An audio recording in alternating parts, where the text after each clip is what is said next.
Isang netizen ang tila ng hinayang kay international singer Jake Zyrus dahil, sinayang, daw nito ang pagiging, Charis Pempenko, na unang minahal at hinangaan hindi lamang sa Pilipinas kundi sa buong mundo. Ibinahagi sa Facebook page na nagngangalang Eman, ang mixing video ng performance ni Jake habang nasa isang gig sa ibang bansa. Mababasa sa comment ng isang netizen, as is obliged, sayang ka Charis para ka ng si Berting Labra ngayon. Mapapansing 2.5k laugh at like reactions ang makikita sa komento ng netizen.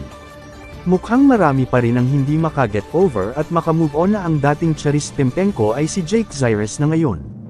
Narito naman ang ilan sa mga reaksyon at komento ng netizen sa mismong post. Kala ko si Andrew hahahapis. Ha. Correct. Berting Labra is in the his. Berting Labra is a legend for all we know. Salamat ng dahil sayo ako'y binuhay mong muli amen.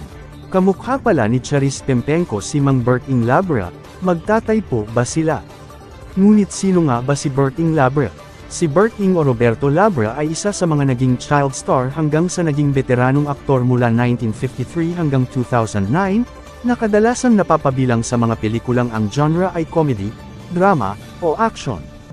Ang nakadiscover sa kanya ay si Fernando Poe, Sr., ang ama ni dating Fernando Poe, Jr., o FPJ, noong siya ay 6 na taong gulang. Nang pumanaw si Poe Sr., si FPJ naman ang nakasama niya sa mga pelikula nito. Minsan na siyang napangalanang Mickey Rooney at Bobby Breen ng Pilipinas, ang ilan sa Hollywood child wonders noong 1940s. Sa kanyang karera, nagkaroon din siya ng 2 parangal sa FAMAS. Isa ay bilang Best Actor sa pelikulang Ano Ba Choy? Noong 1962 at Best Supporting Actor naman para sa Lumuluhang Komiko noong 1964.